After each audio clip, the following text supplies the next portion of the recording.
내일 시장 지금부터 시작입니다. 애프터마켓 진행의 조민재입니다. 시장의 기대치가 높아도 너무 높았다. 이게 오늘의 한 줄의 핵심인 것 같습니다. 우선은 오늘 시장을 제패했었던 삼성전자의 2분기 잠정 실적, 이 영업이익이 89조 4천억 원으로 나왔죠. 기존의 예상치였던 86조 원을 웃돌긴 했지만 이미 시장에는 이 스트릿 컨센서스라고 하죠. 90조 원이라는 기대감이 선반영된 상태. 차익 실현 매물이 강하게 나올 수밖에 없었고요. 거기에다가 참 이 타이밍이 얄궂습니다. 설상가상으로 우리가 이겼나 싶었었던 캐나다 잠수함 수주. 우리나라가 아닌 독일이 이 우선 협상 대상자로 결국 선정됐다는 소식에 충격적인 이 여파가 시장 전반에 번졌습니다. 하나오션이 20% 이상 급락했는데요. 참 야속한 시장입니다. 올라갈 때는 반도체만 올라가더니 또 떨어질 땐 다 같이 떨어지고 있네요. 오늘 시장의 마감 상황, 일단은 지수 흐름부터 체크해 보시죠. 우선 코스피 장중에는 올해 들어서 6번째 서킷 브레이커가 걸리기도 했습니다. 결과적으로 4.91%, 거의 5% 가깝게 하락하면서 7,600선까지 밀려난 상황이고요. 코스닥 1.87% 하락하면서 830선 겨우 지켜냈습니다. 올해 들어서 이 16번째 계속해서 매도 사이드카가 중간에 발동했던 코스피 이어서 코스닥까지 그 여파를 그대로 받아가는 모습이었습니다. 오늘은 또 이제 코스피 200의 하락골이 그만큼 깊죠. 코스피 대형주단, 특히 삼성전자 이쪽에 매도세가 집중됐다는 표시겠네요.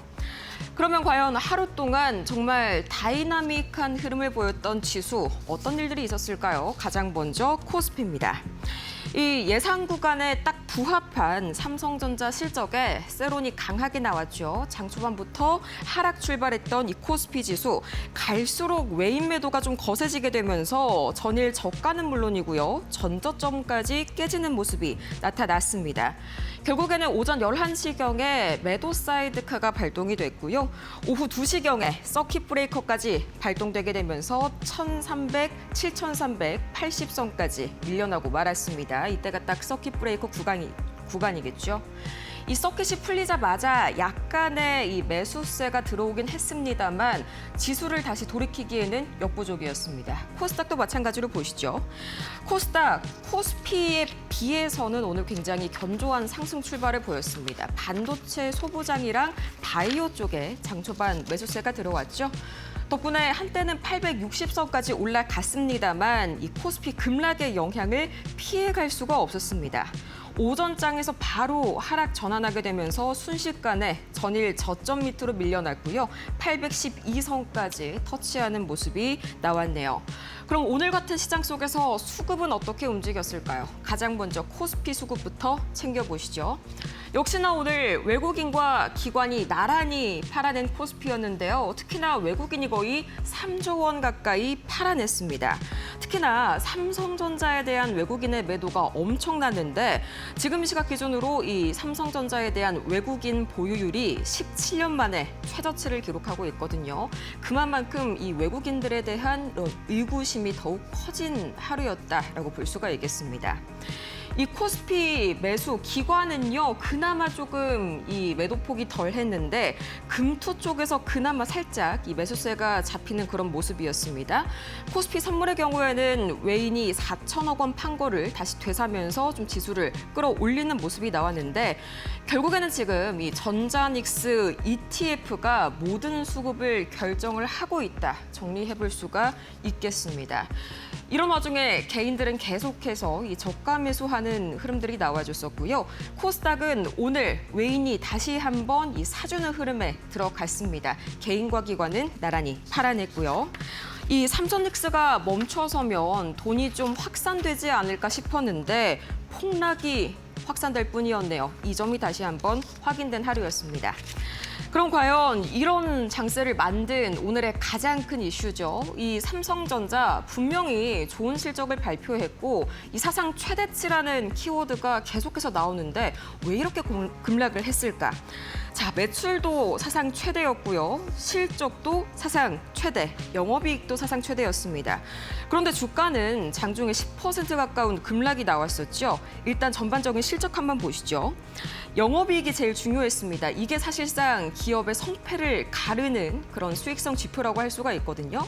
실제치가 89조 4천억 원, 이 예상치 구간 안에 쏙 들어오는 부합하는 그런 수준이 나왔습니다.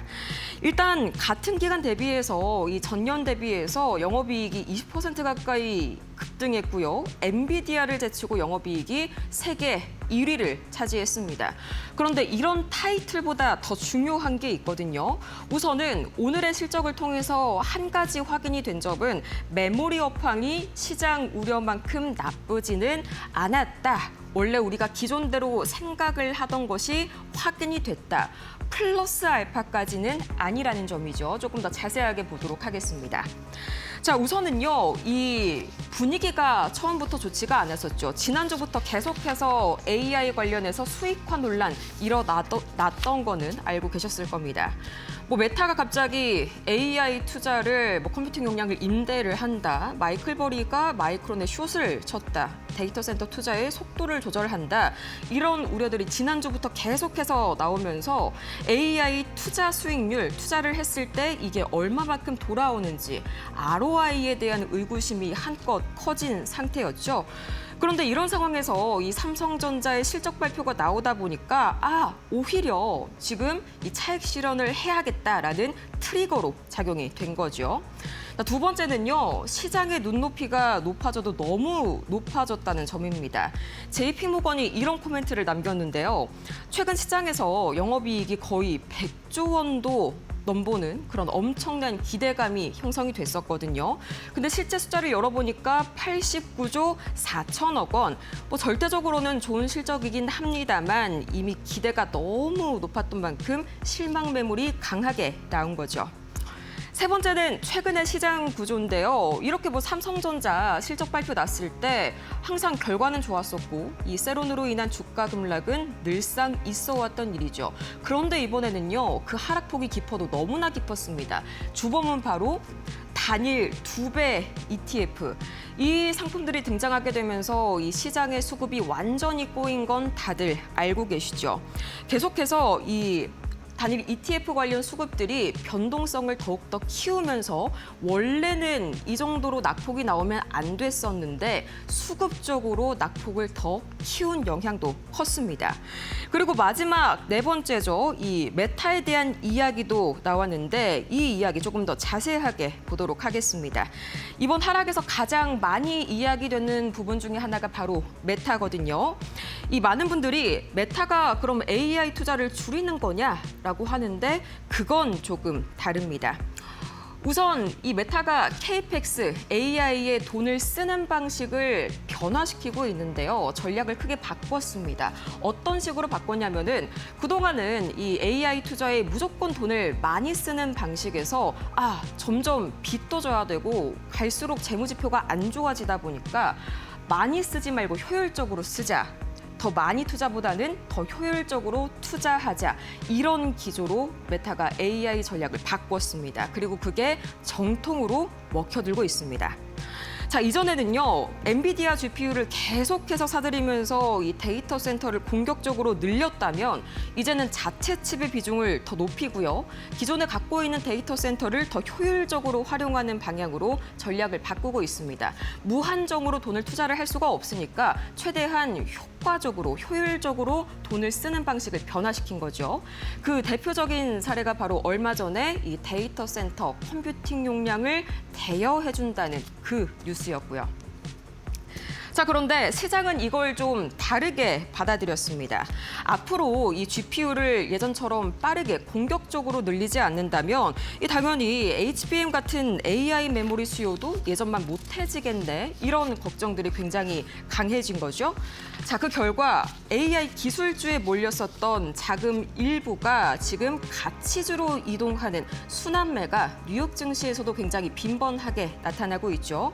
거기에다가 이제 정통으로 또 이 우려를 맞는 게 바로 메모리주겠죠. 이 메모리단 삼성전자, SK하이닉스 그리고 마이크론에 대해서 기관들의 매도 압력이 집중되고 있습니다. 아무래도 이 AI 인프라 투자를 조금 더 필요한 곳에만 선택적으로 효율화를 시키다 보면 이 메모리를 무조건 사들이는 기존의 기조가 꺾이지 않을까 하는 우려가 발생할 수밖에 없기 때문이겠죠. 자, 그래서 결과적으로는 이 메타가 투자를 효율화하는 방식이 AI CAPEX를 조금 더 이 효과적으로 바꾸는 방식이 삼성전자와 하이닉스 주가에 최근 들어서 부정적인 영향을 미치고 있다라는 분석까지 이어지게 되는 겁니다. 그렇다면 과연 해외 투자은행들은 이번 실적을 어떻게 봤을까요? 먼저 JP모건입니다. 우선 시장에서 거론되던 100조 원에는 못 미쳤지만 일회성 비용을 감안하면 펀더멘털 자체가 훼손된 것은 아니다. 시티에도 비슷한 의견인데요. 성과급의 부담은 있었지만 이건 어디까지나 일회성 비용이죠. 메모리 성장세는 여전히 견조하다고 평가했습니다. 반면에 모건 스탠리가 조금 다른 시각을 제시하면서 오늘 하락폭을 더욱더 키웠는데요. 모건 스탠리가요, 이 메모리 산업이 이제 변화율의 정점에 도달하는 건 아닌지 의구심을 제기를 했습니다. 메모리 산업이 나빠진다는 건 아니거든요. 그런데 이 디램 가격 상승률이랑 이 실적이 상향하는 속도가 점점 이제 한계에 다다랐다는 거죠. 그래서 단기적으로는 이런 순환매나 차익 실현 때문에 메모리주들이 계속해서 흔들릴 수 있다라고 봤습니다. 앞으로 가장 중요한 변수는 빅테크 기업들이 이 메타처럼 AI CAPEX에 대한 전략을 바꾸는지 아니면 현재의 막대한 투자 계획을 계속적으로 지속하는지 여기에 달려 있습니다. SK하이닉스의 실적 발표도 이 부분을 조금 더 집중적으로 보셔야겠네요. 자, 이렇게 오늘의 주요한 이슈 살펴봤고요. 이어서 봐야 할 뉴스들 이데일리 TV 뉴스 통해서 확인해 보시죠.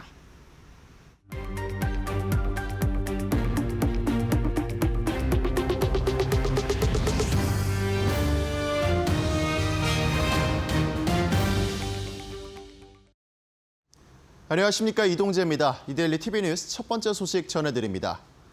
삼성전자가 올해 2분기 연결 기준 잠정 영업이익 89조 4천억 원, 매출액 171조 원을 기록하며 역대 분기 최대 실적을 달성했습니다.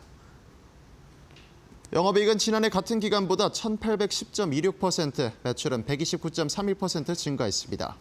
직원 성과급 충당금 약 17조 원을 제외하면 영업이익은 106조 원 수준으로 추정되며 엔비디아와 애플 등 글로벌 빅테크의 역대 분기 영업이익을 웃도는 규모로 평가됩니다. 사업부별 실적은 공개되지 않았지만 반도체를 담당하는 DS 부문이 실적을 견인한 것으로 분석됩니다. AI 인프라 투자 확대에 따른 반도체 수요 증가와 메모리 가격 강세가 호실적의 배경으로 꼽히며 관련 업계는 AI 투자 확대와 메모리 업황 호조가 이어지면서 이러한 성장세가 내년까지 지속될 것으로 전망했습니다.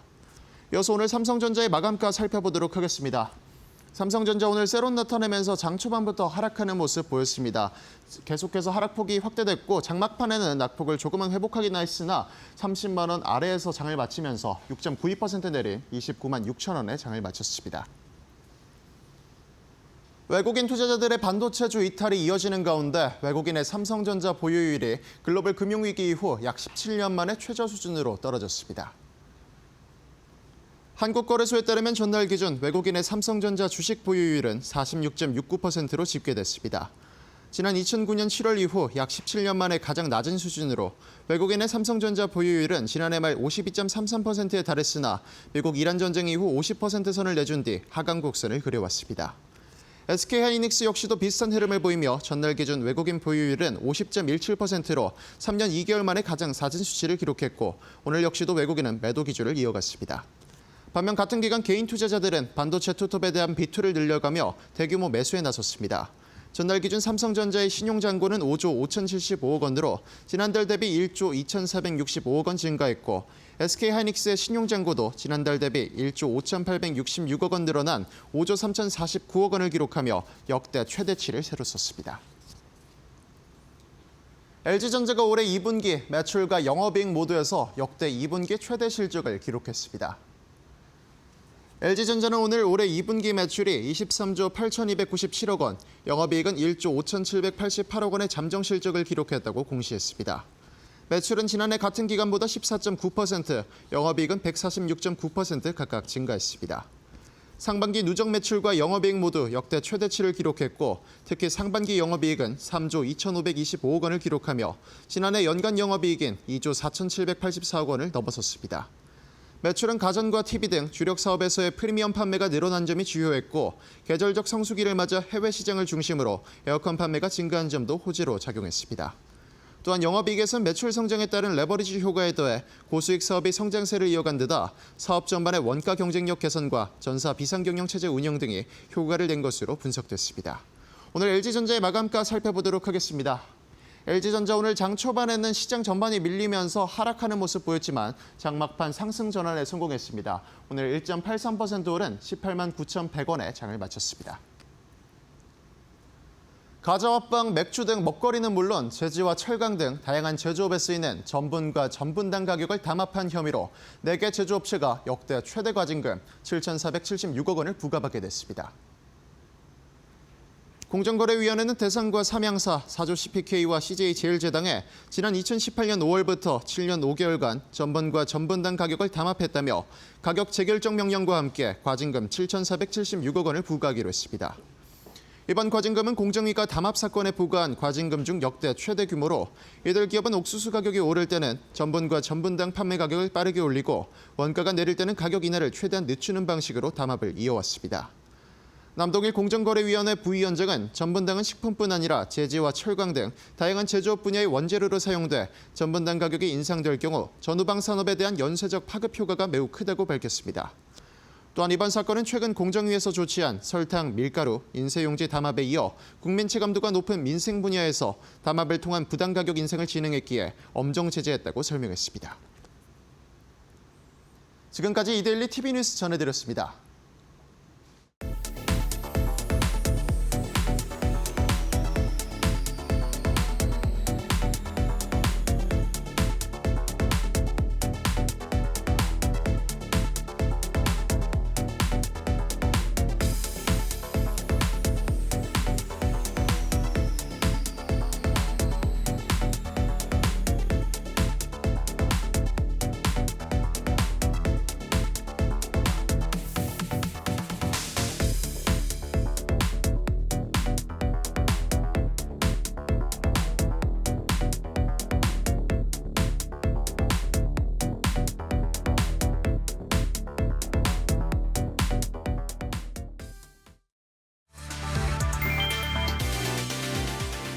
정부의 3대 메가 프로젝트 추진으로 원전 20기 분량에 달하는 전력 수요가 예고되면서 신규 원전 건설 가능성에 무게가 실리고 있다. 반도체 클러스터와 AI 데이터 센터 구축에 필요한 추가 전력은 약 27.7기가와트로 이는 현재 국내 가동 중인 전체 원전 설비 용량과 맞먹는 규모다. 24시간 안정적인 전력 공급이 필수적인 첨단 산업 특성상 기저전원으로서 원전의 역할이 부각될 수밖에 없다. 이에 따라 원전 실공 경험을 가진 국내 대형 건설사들의 새 먹거리 기대감도 커지고 있다. 현대건설, 대우건설, 삼성물산 등은 국내 신규 원전 수주는 물론 해외 SMR 시장 진출을 위한 트랙 레코드 확보 기회로 보고 있다. 다만 원전은 부지 선정부터 준공까지 최소 10년 이상 걸리는 장기 사업인 만큼 실제 건설사들의 수혜로 이어지기까지는 장기적인 관점에서 접근해야 한다는 지적이 나온다.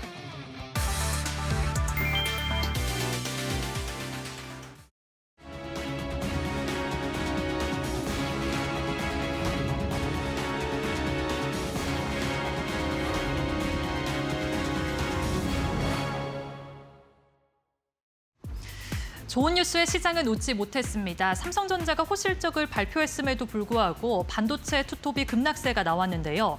여기에다가 레버리지 상품 매매가 변동성을 키우고 있다라는 이야기까지 나오고 있습니다. 오늘 시장 변동성이 상당히 컸는데 그렇다면 현재 애프터마켓은 어떻게 흘러가고 있는지 확인해 보시죠. 먼저 코스피 시가총액 상위 종목들의 흐름부터 확인해 보겠습니다. 시장에서 기대하던 삼성전자의 2분기 잠정 실적이 나왔습니다. 영업이익은 90조 원에 육박했고요. 이 성과급의 충당 충당금을 제외하면은 106조 원을 한꺼번에 벌어들였다라는 이야기까지 나왔습니다. 한 개 분기만으로 3년치의 합산 영업이익을 모두 다 뛰어넘었다라는 평가까지 있었는데요. 그럼에도 불구하고 오늘 새로운 현상이 나오면서 삼성전자가 현재 6.76% 하락세를 보이고 있습니다. SK하이닉스도 4.87% 낙폭을 보여주고 있는데요. 그럼에도 오늘 대신증권에서는 SK하이닉스의 목표 주가를 390만 원까지 파격적으로 상향 조정하기도 했습니다. HBM 공급 확대가 강력한 모멘텀으로 작용할 것이다라는 내용이 있었다라는 부분 확인하셔야겠습니다. SK스퀘어도 현재 8.76% 떨어지고 있고요. 유리기판도 오늘 흐름이 좋지가 않았습니다. 삼성전기가 9.52% 거의 10%에 가까운 하락세를 보여주고 있습니다. 완성차 업체단에서도 오늘 물량들이 많이 철회가 되면서 현대차가 5%에 가까운 하락세를 보여주고 있는데요. 50만 원 선이 깨졌었는데 현재 47만 7천 원에서 거래되고 있습니다. 그렇다면 코스피에서 상승하고 있는 상위권의 종목들의 흐름 확인해 보도록 하겠습니다. 오늘 코스피에서는 반도체 투톱이 쉬어갔지만은 소비주들의 움직임은 나쁘지가 않았습니다. 식품 쪽이 장중에 강세 흐름을 보이기도 했고요. 엔터주와 화장품주, 게임주들은 어제에 이어서 애프터마켓에서 이틀 내내 좋은 흐름을 보여주고 있습니다. 먼저 성신양해가 이틀 내내 애프터마켓에서 강세 흐름 보여주면서 12.31% 상승세 보여주고 있고요. 삼양식품은 2분기 실적에 대한 기대감 반영되고 있습니다. KB증권에서는 목표 주가를 190만 원까지 높여 잡기도 했는데요. 올해 영업이익이 작년과 대비했을 때 40% 늘어날 것이다라는 내용이 있었다라는 점 참고하셔야겠습니다. 화장품주 대장주인 APR도 해외 매출이 좋다라는 소식이 들려오면서 7.93% 오름세 보여주고 있고요. 엔터주에서도 하이브가 5위에 이름을 올리면서 7.91% 오름세 보여주고 있습니다. 한섬은 깜짝 어닝 서프라이즈가 나왔습니다. 현재 8.32% 오름세 보여주고 있는데요. 지난해 말부터 의료 쪽에서 소비 심리가 회복되고 있다라는 이야기가 들려왔습니다. 올해 1분기, 2분기에는 이 회복의 심리가 더욱더 강화되면서 한섬에도 긍정적인 영향을 미쳤는데요. 시장 컨센서스를 61억 원 상회하는 결과가 나오면서 매수세가 오늘 유입이 됐습니다. 그렇다면 코스닥에서도 시가총액 상위 종목들의 흐름 확인해 보도록 하겠습니다. 오늘 반도체 소부장과 이 파운드리 관련된 기업들이 장 초반에는 좋은 흐름을 보여주다가 반도체 투톱이 급락세가 나오면서 물량들이 많이 철회가 됐습니다. 그래도 다행인 점이라면은 제약바이오가 오늘 그래도 수급이 좋았는데요. 국민성장펀드와 이 코스닥 승강제에 대한 호재가 반영이 되고 있기 때문입니다. 총 150조 원의 국민성장펀드가 본격적으로 가동이 되면서 전례 없는 성장 자금이 제약바이오 쪽으로 유입이 되고 있고요. 또 이 코스닥 승강제에서 기업의 경쟁력과 가치가 있는 제약바이오 기업들이 프리미엄 그룹으로 편입될 가능성이 있다라는 이야기가 나오면서 매수세가 잘 들어왔습니다. 현재 애프터마켓에서도 알테오젠이 1.51% 상승세 보여주고 있고요. HLB도 5.23% 빨간불 켜내고 있습니다. 로봇주는 계속해서 조정받으면서 레인보우 로보틱스 4.48% 하락세 보여주고 있고요. 2차 전지 형제들의 흐름이 나쁜데 그래도 오늘 외국인이 에코프로와 에코브로비엠을 비롯해서 2차 전지 몸집이 큰 종목들은 많이 담아냈다는 점 참고하셔야겠습니다. 그렇다면 코스닥에서도 상승하고 있는 상위권의 종목들의 흐름 확인해 보도록 하겠습니다. 현재 화장품주와 파운드리 관련 기업 그리고 의료기기 종목들도 이름을 올리고 있는데요. 먼저 클리오가 인디 브랜드에서 수출 호조 소식이 겹치면서 19.10% 두 자릿수의 상승세를 보여주고 있습니다. 오늘 파운드리 관련 기업들이 후반에 가서는 힘이 약해졌는데 그래도 가온칩스가 현재 2위에 이름을 올리면서 17.59% 상승세 보여주고 있는데요. 삼성전자 파운드리 기업 그러니까 이 파트너사와 함께 공급 계약을 맺었다라는 소식이 들려오면서 매수세가 잘 들어오고 있습니다. 의료기기 쪽에 있어서도 한스바이오메드와 큐리오시스가 3위, 5위를 차지하고 있는데요. 성장성이 높은 분야를 잘 공략하고 있다라는 평가를 받고 있습니다. 마지막으로 게임주 위메이드 맥스도 11.54% 오름세 보여주고 있습니다. 지금까지 애프터마켓 흐름 확인해봤습니다. 애프터마켓 1부 이어갑니다. 오늘은 정필승 파트너님과 함께합니다. 파트너님 어서 오세요. 네, 안녕하십니까. 네, 제가 한 오후 2시쯤이었나요? 이 서킷 브레이커 발동됐을 때 좀 이제 위로의 멘트를 오프닝에다 쓰려고 작성을 했는데 그것마저도 지금 까맣게 좀 잊어버릴 만한 그런 마감장이 완성이 됐습니다. 정리를 해보자면 이거죠. 이 삼성전자랑 하나오션이 하락의 도화선이 됐고 또 거기에다가 2배 레버리지가 겹치게 되면서 하락폭이 이제 깊어졌다. 급락이 됐다. 이렇게 정리를 해볼 수가 있을까요? 맞습니다. 원래 이제 삼성전자 같은 경우에는 뭐 분기 실적이 발표될 때마다 네. 그날 차익 실현 매물이 좀 나오는 그렇죠. 늘상 있던 일이잖아요. 늘상 있었어요. 근데 이제 문제는 단일 종목 ETF가 상장되고 처음입니다. 처음으로 이제 삼성전자 잠정 실적 발표가 있었는데 네. 엄청난 변동성이었어요. 기존에 밀었던 차익 실현은 뭐 저리 가라 이건 말도 안 되는 수준으로 밀어버리고 빠지니까 인버스가 움직이고 곱버스가 움직이고 다시 반등 주니까 레버리지가 다시 올라오고 이거는 정말 제가 봤을 때는 수급이 안 가요. 오늘 코스닥도 6조밖에 안 들어왔습니다. 계속 6조예요, 그냥 코스닥 6조. 근데 왜 레버리지랑 인버스는 뭐 4조, 5조, 6조 막 12조씩 들어오는 이런 정말 좀 문제가 좀 큰 것 같아요. 근데 이제 삼성전자 같은 경우에는 뭐 오늘 실적도 너무나도 1위 했잖아요, 1위. 그렇죠. 엔비디아를 제쳤잖아요. 영업이익이. 엔비디아를 제쳤어요. 물론 좀 비교하기는 좀 그렇지만 그래도 영업이익적인 부분에서 89조. 뭐 시장에서는 대충 뭐 85조 정도로 이제 전망을 했던 것 같은데 네. 이 부분이 뭐 또 이런 말이 있습니다. 정말 시장의 추정치는 90조였다. 뭐 이런 말도 또 나와요. 근데 대충 이제 85조로 잡아놓고 봤을 때는 어닝 서프라이즈를 기록을 했고 전년 동기 대비해서 무려 1,800%나 증가를 했습니다. 확실한 거예요. 사실은 메모리 이 부분에 대한 거기다가 삼성전자 같은 경우에는 네. 이제 어제죠. 파운드리 이 분기가 이제 흑자로 전환이 됐다라고 어제 또 보도가 나왔습니다. 이게 3년 만의 일이거든요. 제가 삼성전자 얘기를 좀 많이 드렸는데 삼성전자는 어찌됐든 체급이 무거운 이유가 그렇죠. 가전이라든지 파운드리라든지 메모리 반도체 사업부까지 다 함께하고 있기 때문에 무겁다라고 말씀을 드렸어요. 근데 뭐 메모리 같은 경우에는 이번에 엄청난 그 실적을 뒷받침을 해줬고 거기다 더해서 이제 파운드리 사업까지 이제 흑자 전환이 됐기 때문에 일단 연속성을 또 가져야겠죠. 분기로 또 다음 분기에도 여전히 이 파운드리 흑자가 또 나와야 되고 이건 이제 월적인 측면입니다. 그러니까 6월에 흑자가 전환이 됐다. 그래서 7월, 8월, 9월 연속적으로 흑자 전환이 계속 이루어져야 또 삼성전자는 더 좋은 부분이 있는데요. 네.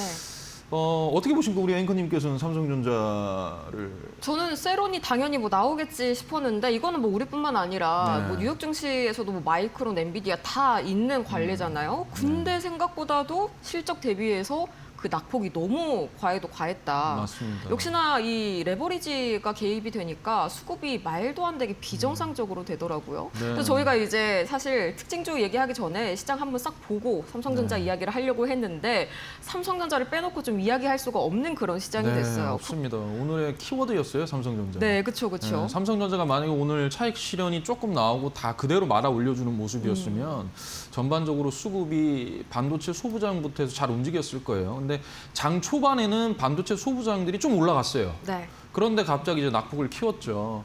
근데 이게 뭐 흔히들 뭐 메모리에 대한 부분이라든지 뭐 이런 부분이 어떻게 보면 너무 과하다 뭐 이런 얘기도 나오는데 제가 봤을 땐 그런 것보다 지금 삼성전자, SK하이닉스 좀 다르게 봐야 되는 거거든요. 그러니까 결국에는 이 SK하이닉스와 삼성전자를 좀 다르게 봐야 되는데 SK하이닉스는 이제 또 금요일에 ADR 상장이 또 있지 않습니까? 주가를 좀 억지로 누르는 경향도 있어요. 왜냐하면 목요일 종가를 기준으로 하기 때문에 주가를 조금 눌러서 조금 저점 매수 약간 이런 식으로 조금 볼 수 있는 환경이 있는 거고 삼성전자 같은 경우는 당연히 실적 발표를 했기 때문에 차익 실현 나온다라는 건 원래 정해진 패턴이었기 때문에 이해는 하는데 너무 과하게 밀었다. 그러면서 우리나라 증시 웃긴 게 삼성전자, SK하이닉스만 밀리면 네. 순환매로 코스닥도 움직여야 되는 거잖아요. 그럴 줄 알았어요, 오늘. 안 돼요. 그러니까 지금 현재 미국 시장은 순환매가 돌고 있어요. 미국 시장은 돌고 있는데 우리나라 시장은 그게 안 되고 있습니다, 지금. 그 이유가 바로 단일 종목, 레버리지, ETF 요거 상장한 이후부터 지금 그러고 있다. 라는 부분이라서 저는 일단 삼성전자 같은 경우에는 뭐 12달 선행 퍼에서도 지금 5.7배입니다. 그러니까 보통 이제 증권사들이 컨센을 할 때 10배 정도를 기준으로 잡고 하거든요. 그럼 최소 10배라고 하면 지금 현재 한 45만 원 정도까지는 열려 있는 거예요. 네. 그러면은 마이크론이 9배니까요. 그럼 거기까지는 일단은 가야 되는 건데 지금 뭐 수급이 단일 종목 레버리지 뭐 이거 빠지면 인버스 들어오고 있고 올라가면 레버리지 들어오고 있고 이러기 때문에 네. 지금 삼성전자 같은 경우에는 오늘 조금 낙폭이 과했지만 다시 말아 올려주는 모습을 보여주긴 했습니다. 네. 그래서 삼성전자 잠깐만 좀 보고 말씀을 드릴게요. 차트요. 네. 삼성전자 같은 경우에는 일단은 지금 60일선에서 지금 기준을 잡고 여기서 지금 횡보하고 있거든요. 근데 삼성전자가 횡보하는 건 나쁘지가 않아요. 나쁘지는 않은데 이 수급이 다른 쪽으로 파생이 돼야 됩니다. 근데 안 들어가는 게 문제인 거예요. 그러니까 제가 말씀드린 건 조정은 당연히 있어야 되는 거고 조정이 걱정이 되는 것이 아니라 이 수급의 문제가 걱정이 된다라는 겁니다. 삼성전자가 횡보를 하고 있고 이 구간에서 왜 다른 쪽으로 수급이 안 쏠리느냐가 정말 중요한 거죠. 그러면 삼성전자는 앞으로 더 갈 수 있을까요? 저는 일단 내년까지는 쭉 지켜봐야 된다고 생각합니다. 네. UBS에서도 디램에 대한 공급, 이 가격도 2028년도 2분기까지는 공급 부족 현상이 계속 일어날 것이다라고 또 얘기를 했고요. 계속적으로 이제 전망치는 좋게 나타나고 있기 때문에 이게 저는 단편적으로 많이 올라갔기 때문에 어느 정도 조정 구간에 나오는 건 당연하다고 판단을 하지만 변동성은 ETF로 인해서 단일 종목 레버리지로 인해서 변동성이 큰 시장이다. 그래서 삼성전자는 계속 조금씩 모아가야 된다라고 저는 좀 말씀드리고 싶습니다. 네, 이 순환매라는 게 미국에서는 도는데 우리는 왜 안 도냐 여기에 대한 부분을 또 고민을 해볼 필요가 있을 것 같거든요. 네. 일단은 미국 같은 경우에는요. 빅테크가 전체 시장에서 차지하는 시총이 20%밖에 안 됩니다. 맞습니다. 근데 우리는 삼성닉스가 거의 절반이죠. 네, 맞습니다. 거기에다가 이제 레버리지까지 더해져 버리니까 네. 말 그대로 돈이 다른 데로 셀래야 셀 수가 없는 거겠죠. 근데 이제 저는 한 가지 걱정이 되는 게 그동안은 이제 메모리를 흔드는 노이즈들이 좀 수급에만 관련된 노이즈였다면 이제는 좀 펀더멘탈 관련된 노이즈들이 좀 나와주고 있는 것 같아요. 뭐 네. 대표적으로는 메타가 KPX 전략을 뭐 수정을 했다. 네. 모건 스탠리도 오늘 이제 메모리 산업에 약간 피크아웃 이런 걸 좀 암시하는 그런 리포트를 냈죠. 여기에 대해서는 어떻게 생각하세요? 일단은 제가 이제 얼마 전에 신대가들의 투자 비법에서 네. 말씀드렸지만 그 노이즈가 발생 안 할 때가 고점이라고 생각합니다. 아. 예. 노이즈가 많이 나올 때는 항상 헤지 펀드들이 숏과 롱의 싸움이기 때문에 저는 그거는 사실 잘 믿지 않아요. 네. 다만 펀더멘탈 실적이 일단 보여줬잖아요 오늘. 그쵸, 삼성전자가 실적으로 보여줬고 다만 이 부분이 우리나라가 지금 작년부터 해서 5대까지 해가지고 200%가 코스피가 올라갔기 때문에 이 정도로 뭐 한 20% 정도 내주는 거는 어떻게 보면은 뭐 조정이다라고 볼 수 있어요. 그런데 아까 말씀하셨던 대로 뭐 메타발 이슈다. 그다음에 뭐 애플도 무슨 그죠? 네, 그렇죠. 양측 매물이, 창측 매물이 요거 또 얘기했는데 그런 거는 전 노이즈라고 생각합니다. 아니 가격이 삼성전자랑 거의 비슷한데 수율이 20%밖에 안 돼요. 삼성전자는 70%가 나오는데 누구 걸 쓰겠습니까? 그리고 미국에서 이미 중국산 메모리에 대한 이 부분에 대한 승인도 거의 떨어지지도 않을 거고 만약에 승인된다고 하더라도 정말 소량일 겁니다. 수량 자체가.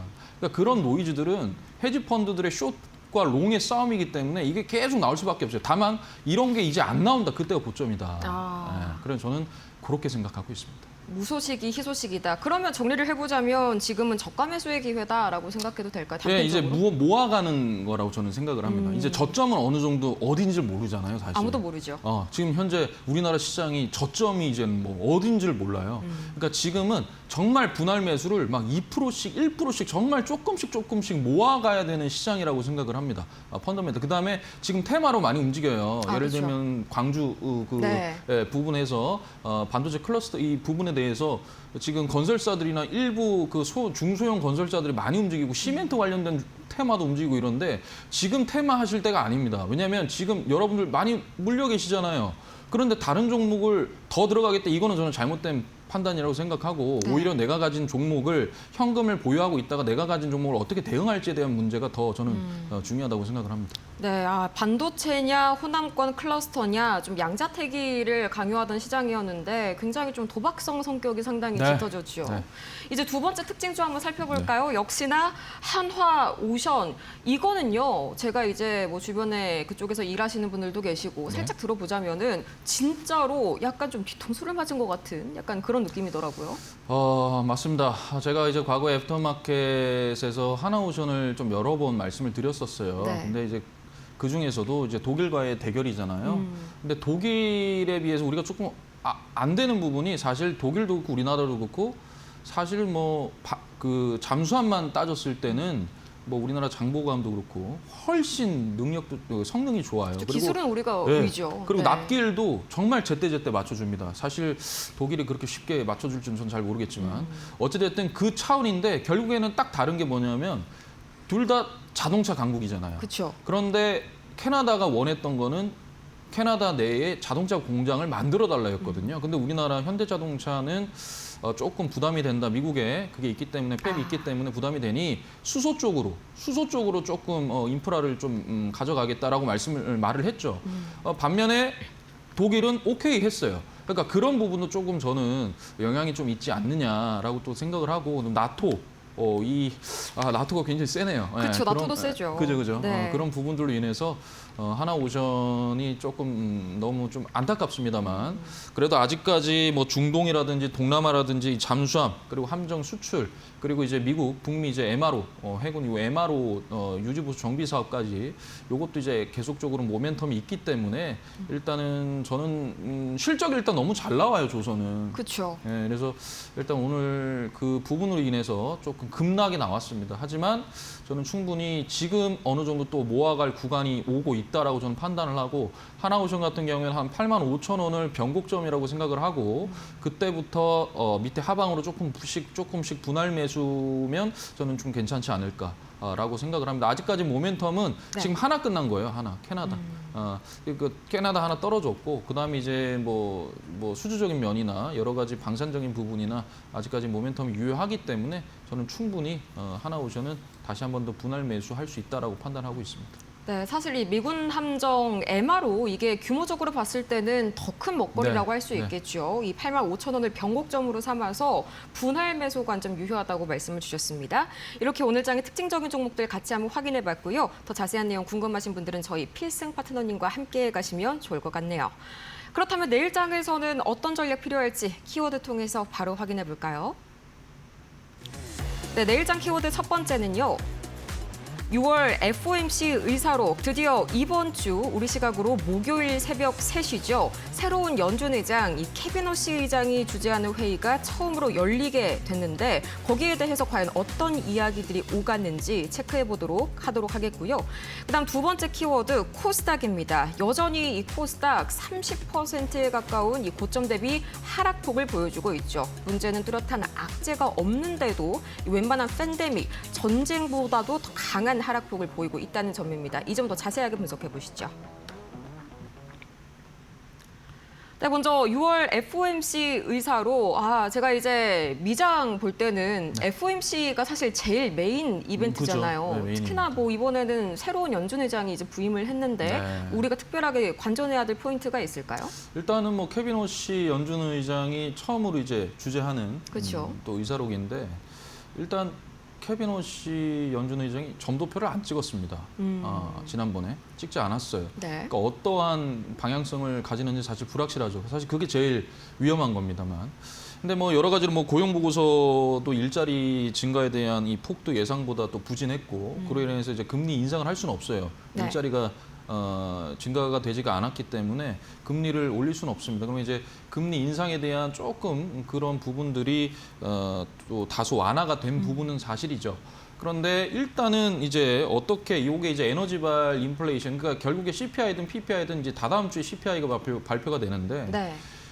결국에 이 유가로 인해서 지금 현재 유가가 68달러 선으로 이제 좀 안정화가 됐잖아요. 그렇죠. 근데 이건 이제 후행입니다. 그러니까 CPI는 후행이에요.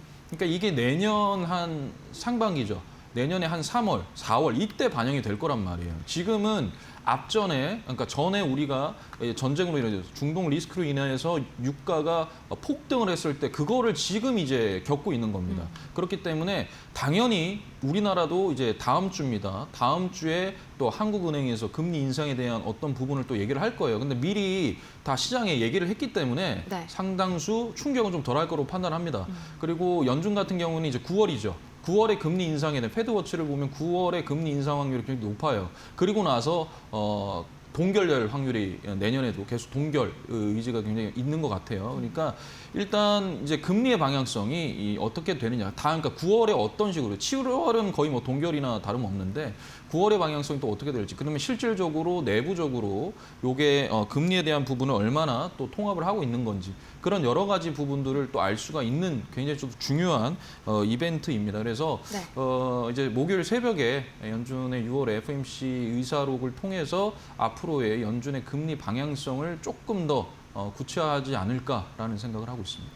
네, 이제 유가가 좀 많이 진정이 됐었다 보니까 저는 안심을 하고 있었는데 오늘 또 이제 장중에 뭐 이란에서 다시 한번 네. 좀 이제 좀 공격을 시도했다. 뭐 네. 이런 뉴스도 나왔잖아요. 네. 지금 보니까 유가가 다시 한번 69.4달러 이 WTI 기준으로 다시 한번 좀 올라오고 네. 있는 부분이 살짝 좀 눈에 띄기는 하네요.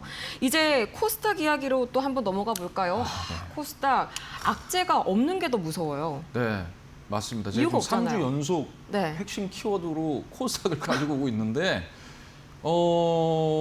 이게 코스닥이 지금 이게 악재가 없잖아요. 어떻게 보면은 이제 2019년도에 미중 무역 전쟁, 그다음에 2020년에 코로나, 2024년도에는 이제 엔캐리 청산, 그리고 그쵸. 우려 이런 부분들 때문에 코스닥이 이제 조정이 한 33% 정도 막 이렇게 30% 이상 막 빠졌거든요. 근데 이제 최근에는 그게 아니에요. 아닌데도 빠진다. 이거는 수급적인 문제입니다. 100% 수급적인 문제고 제가 저번에도 한번 말씀드렸지만 5월 27일 단일 종목 2배 레버리지 ETF 상장하고 나서부터 네. 지금까지 계속 밀리고 있는 거고요. 그때부터 해가지고 지금 연거푸 코스닥이 지금 계속 쓴맛을 지금 보고 있죠. 그런데 결국에는 이 수급을 어떻게 해결을 할 거냐. 근데 뭐 지금 현재 뭐 정치권이든 뭐 증권사든 여러 가지로 지금 단일 종목 ETF 상패를 해야 된다라는 또 지난 얘기가 주말부터 계속해서 얘기가 나왔죠. 계속 나오고 있어요. 네. 뭐 상패가 될지 안 될지 그거는 좀 뭐 잘 모르겠습니다만 어찌됐든 이 부분에 대한 얘기와 이 부분에 대한 어떤 조정은 분명히 있어야 될 것이다라는 판단을 하고 있습니다. 이거는 너무 과해요. 그러니까 돈이 막 뭐 하루아침에 열 몇 개가 상장이 돼가지고 그렇죠. 이게 그쪽으로 돈이 다 들어가고 그러니까 코스닥은 우리 개인 투자자 여러분들께서 굉장히 많이 들고 계시잖아요. 그리고 소액으로라도 우리 개인 투자자 여러분들께서 많이 들고 계신데 코스닥이 1200포인트를 찍고 나서 3000포인트의 기대감으로 들어갔었는데 이게 지금 뭐 거의 지금 800도 깨질까 말까 지금 엄청 그런 상황입니다. 물론 오늘 이제 말아 올려주긴 했습니다만. 그래서 이러한 그 코스닥이 앞으로 어떻게 되냐. 일단 1000포인트, 지난주에 제가 말씀드렸던 게 1000포인트를 일단 뚫어야 된다 그랬는데 지금 횡보 구간이에요. 잠깐만 요 차트를 좀 보면서 말씀드릴게요. 네. 지금 보시면은 제가 과거에 여기 이제 1050포인트 이곳이 저항이다라고 말씀을 드리고 나서 계속 흘렀어요. 계속 흘렀고 그리고 나서 제가 지난주에 이날 나와가지고 1000포인트를 일단 돌파해야 된다. 2일 연속 상승은 안 된다. 3, 4, 5일 계속 상승을 해줘야 이게 완전히 추세가 돌아선 겁니다. 이틀 가지고는 안 돼요. 그리고 최근에 이틀 연속으로 들어온 게 없습니다. 이날 딱 빼고요. 1050포인트 저항 맞고 이날 빼고 지금 계속 하루 올렸다가 하루 이틀 빼고 하루 올렸다가 이틀 빼고 지금 계속 그러면서 계단식으로 하락을 했어요. 그러니까 중요한 거는 코스닥은 그래 제가 지난번에도 한번 수급 싹 들어왔을 때 이거 하루 갖고는 안 된다 그랬어요. 지난주도. 똑같이 말씀드렸어요. 이거는 연거푸 3일, 4일 연속으로 코스닥이 올라가야 추세가 바뀐 겁니다. 그러지 않고서는 코스닥은 좀 어려워요. 그러려면 단일 종목 이 부분이 정말 손 좀 봐야 될 것 같아요. 저는 개인적으로. 정말 이거는 뭐 저뿐만 아니라 많은 우리 전문가분들이나 이쪽에 이제 계시는 분들 네. 모두 다 공통적으로 생각을 하실 겁니다. 이거는 사실상 좀 말이 안 돼요. 빠지면 인버스가 올라가고 올라가면 레버리지가 올라가는데 돈이 그쪽으로 쏠리는데 이게 말이 안 되거든요. 왜? 아무런 문제가 없잖아요. 물론 코스닥도 지금 이제 7월 1일부터 동종주들 상패 그 부분도 얘기가 나왔죠. 동전주들 90일 동안 45거래일 연속 그게 안 되면 상패시킵니다. 그러니까 그런 제도적인 면도 좋지만은 어찌됐든 ETF, 이 단일 종목 레버리에 대한 부분도 반드시 조금 어떻게 좀 해야 되지 않을까라는 생각이 듭니다. 역시나 모두가 다 가리키고 있는 주범이 바로 단일 종목 레버리지겠네요. 이 부분이 좀 빠르게 해소가 되어야 이제 전반적으로 시장에 혈이 뚫릴 것 같습니다. 이렇게 해서 내일장에서는 또 어떤 전략을 취해볼지 같이 확인을 해봤는데요. 나는 이런 변동성 장세 너무 버티기 힘들다. 장중에도 저희 파트너님과 함께 대응하고 싶다 하시는 분들께서는 문자 메시지 샵 3772번으로 정필승 3글자 보내주세요. 또 저희 마켓 위너에서 삼전닉스 이제 시그니처 종목으로 계속해서 집중적으로 봐주셨잖아요. 매매 타점이 상당히 정확했었던 만큼 거의 99%였던 만큼 여러분께 참 많은 도움 될 거라고 생각이 듭니다. 또 저희 파트너님께서는 매일 오전에 온라인 공개 방송까지 진행 중이신데요. 특히나 오늘 같은 시장 앞으로 있을 이 FOMC 의사로까지 계속해서 아침마다 대응이 가능하겠죠. 매일 평일 아침 8시 10분 가장 먼저 일어나자마자 저희 파트너님과 함께 해보시면 좋을 것 같네요. 아울러서 저희 최근 들어서 2대1 이혼 파트너들의 사칭 사례가 늘고 있습니다. 피해받지 않도록 각별히 유의하시길 바라면서요. 저희 애프터마켓에서 제공해드리는 정보는 투자 판단을 위한 조언입니다. 투자에 따른 책임은 투자자 본인에게 있다는 점 반드시 참고해 주시길 바라겠고요. 그럼 내일장에서는 그래서 어떤 종목을 담아봐야 될지 바로 확인해 볼까요? 파트너님, 내일은 뭘 사야 될까요? 일단 이게 지금 어렵네요. 시장이 네. 조금 좋지 않아서 그냥 관심 정도로 좀 가졌으면 관심, 좋겠다라고 네. 좀 말씀드리고 싶은 거는 첫 번째는 SL입니다. SL. 오. SL이고요. 피지컬 AI 쪽으로도 이제 지금 수급이 외국인들 수급이 들어가고 있는 종목들이 몇 개가 있어요. 특히나 실적이 나오는 종목들 중입니다. 그래서 지금 어찌됐든 반도체가 중심이 됐던 이 시장에서 반도체가 좀 조정이 나오고 그게 순환매로는 완벽하게 지금 보이지 않아요. 제약바이오도 뭐 올라가긴 했지만은 완벽하게 지금 순환매가 이루어진 게 아닙니다. 그러면서도 외국인들이 몰래 조금씩 매집하고 있는 게 저는 SL이었거든요. 뭐 일단 SL 같은 경우에는 뭐 램프라든지 그다음에 뭐 전동화 부품, 전자 부품, 자동차 부품 특히 램프 관련된 데서는 세계 5위권 안에 드는 회사죠. 근데 SL은 자동차 쪽으로만 보면 안 되고 피지컬 AI, 즉 로봇 쪽으로 가야 됩니다. 근데 이제 지금 보스턴 다이내믹스의 로봇계죠. 스팟에 대해서 이 레그 어셈블리 여기는 이미 지금 현재 공급을 하고 있고 그다음에 이제 현대차 또 로보틱스 랩인 이제 모베드 여기도 이제 라이다 모듈이나 또는 배터리 팩을 또 공급을 하고 있습니다.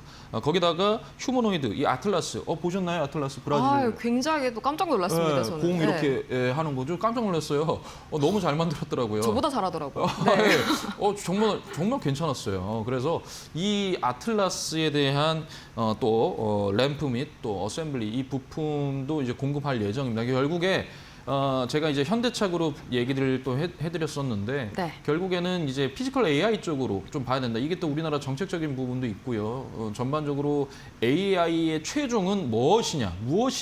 뭐 제일 좋은 거는 우주겠죠.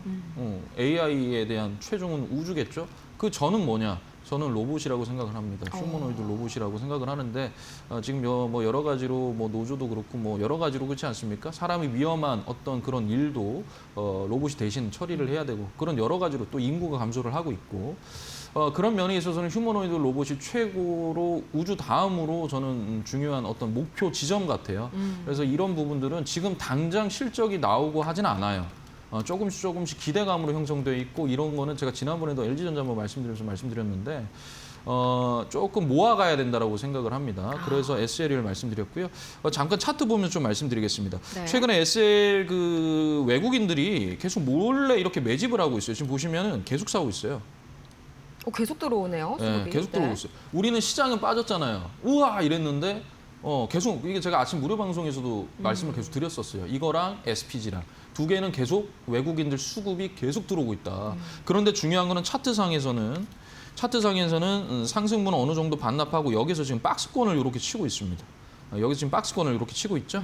이렇게 지금 박스권을 치고 있어요. 이런 부분에서 좀 힘을 모아간다. 그리고 다시 한 번 더 조금 제대로 된 순환매가 돌아올 때는 피지컬 AI 쪽으로도 수급이 나와서 시세에 한번 나올 것 같다라는 생각이 들어서 SL을 좀 여러분들께서 관심 있게 한번 보셨으면 좋겠습니다. 네, SL 결국의 끝판왕은 로봇이 될 것이다. 기승전 로봇이 네, 될 뭐 것이다. 결국에는 정리해 볼 수가 있겠고요. 두 번째 종목도 마찬가지로 그럼 로봇인가요? 아닙니다. 두 번째 종목은 좀 방어주 입장에서 네. 방어주 입장인가요? 지금 최근에 환율이 원달러 환율이 우리나라가 네. 뭐 1,500 거의 1,560원 거의 근처까지 갔다가 지금 그쵸, 오늘 그쵸. 보니까 1,500원 진정이 좀 됐더라고요. 진정 좀 됐어요. 근데 이제 이게 관광객들은 땡큐죠. 관광객들은 돈이 덜 드니까. 그죠. 돈이 덜 드니까. 그래서 최근에 우리나라가 지금 많이 좀 들어왔죠. 그래서 지금 전반적으로 봤을 때 호텔이나 이런 쪽으로 지금 계속적으로 이제 되고 있습니다. 근데 서분 TNT인데요. 서부 T&D 요거 이제 인바운드 관광 회복도 있고 호텔 실적 레버리지도 있어서 잠깐 요거 한번 보고 말씀을 드리겠습니다. 그래서 네. 서부 T&D도 지금 보시면 짧게 말씀드리겠습니다. 여기 쫙 빠지죠. 이 구간에서 과대 낙폭이 나왔습니다. 그다음에 과매도 단계에서 지금 다시 반등 주고 방어주 위주로 한번 여러분들이 접근해 보셨으면 좋겠습니다. 네, 좋습니다. 자, 이렇게 해가지고 이제 서부 T&D까지 확실히 좀 순환매를 대기해보자라는 전략인 건가요? 네, 좋습니다. 확실히 저희 SK하이닉스 저번 6월 19일 날에 35%대 수익을 주셨잖아요. 네, 네. 그래서 그런지 오늘은 또 특히나 삼전닉스 이쪽에서 약간 SOS들이 많이 들려오고 있거든요. 저희 필승 파트너님과 함께 해보시면 너무너무 좋을 것 같네요. 이 문자 샵 3772번으로 정필승 3글자 보내주시면 되겠습니다. 저희가 입장 방법 친절하게 알려드리도록 하겠고요. 또 저희 파트너님께서는 매일 오전마다 저희 상세하게 미증시부터 또 한국 증시까지 섹터까지 친절하게 가이드를 해주고 계시죠. 이 매일 오전 아침 8시 10분입니다. 저희 필승 파트너님과 함께 해보시면 좋을 것 같고요. 뭐 이렇게 삼전닉스, LG전자까지 대형주 땅까지 자유자재로 봐주시는 이런 파트너님이 굉장히 또 드물죠. 네, 그 주인공이 바로 제 옆에 나와 계십니다. 네, 그럼 저희 오늘 파트너님과는 여기서 인사드리도록 하겠고요. 오늘 도움 말씀 고맙습니다, 파트너님. 네, 감사합니다. 네, 오늘 애프터마켓이 준비한 순서는 여기까지입니다. 저희는 내일 오후 4시에 다시 찾아오도록 할게요. 오늘도 함께해 주신 여러분 고맙습니다.